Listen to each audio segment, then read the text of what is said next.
আর রিতেশ, এই যে রিতেশ কোথায় যাচ্ছে খেলা দেখতে? হ্যাঁ,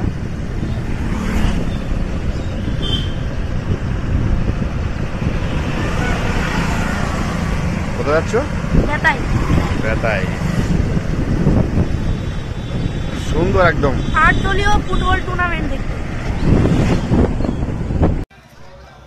খেলার মাঠে চলে এসেছি আমরা, প্রচন্ড ভিড় হয়েছে, প্রচন্ড ভিড়। কত লোক, তো এত লোকের সমাগম আর এত জোরে জোরে লাউডে মাইক বাজছিল, গান বাজছিল, এই জন্য মিউজিক মানে ভয়েসটা আমি মিউট করে দিয়েছি। তো প্রচুর দর্শক হয়েছিল। আমরা যখন পৌঁছেছিলাম তখন খেলা মানে শেষ, ফাইনাল খেলাটা বাকি ছিল। তো রিতেশ বলছিল ফাইনাল খেলা দেখে তারপরে বাড়ি যাব। বিশাল জমজমাট খেলা হচ্ছিল। তো এদিকে আমরা যাচ্ছি, এদিকে ফাইনাল খেলাটা শুরু হবে, তারই প্রস্তুতি চলছে। ওই টিম মাঠে নেমে গেছে। তো আমরা একটু জায়গাটা দেখে নিচ্ছিলাম কোন জায়গাটা দাঁড়ালে খেলাটা ভালো দেখা যাবে। তো এই জায়গাটাই বেস্ট ছিল, এখান থেকে পুরো মাঠের খেলাটাই দেখা যাচ্ছিল। এখনই খেলা শুরু হবে।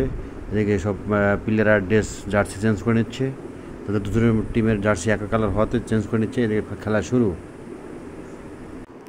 তো খেলা দেখতে দেখতে আকাশের দিকে তাকিয়ে দেখি প্রচণ্ড মেঘ করেছে, মনে হচ্ছিলো যেন এখনই জোর লাগাতার বৃষ্টি শুরু হয়ে যাবে। তো আমি রিতেশকে বলছিলাম চল বাড়ি চলে যাই। রিতেশ বলছিল না, খেলাটা দেখবো, বাড়িতে গেলেও তো রাস্তায় ভিজে যেতে হবে। তো দেখি খেলাতে আবার মত, খেলা না দেখবো আসবে না। তো শেষে আমরা ভিজতে ভিজতে চলে এসে একটা রাস্তায় এখানে দাঁড়ালাম, জোরে বৃষ্টি হচ্ছিলো। তো এখানে দাঁড়িয়ে দাঁড়িয়ে তারপরে চলে আসলাম একটু পেয়ারা মাখা খেতে। তো ভাবলাম যে পেয়ারা মাখা আর ওই আমরা মাখা খেয়ে তারপরে যাবো বাড়িতে। তো আমার মাখা খুব সুন্দর মাখাচ্ছিল, ও দেখে জিভের জল চলে আসছিল। তো আমরা আর পেয়ারা দুটো মিক্সার একসঙ্গে নিয়ে নিলাম। খুব সুন্দর, ভাইটা এত সুন্দর মাখিয়েছে, না মানে না খেলে বলা যাবে না, সুন্দর মাখা। অবশ্যই কমেন্টে জানাবেন আর আমাদের চ্যানেলটিকে ফলো করে দেবেন। Tata, bye bye.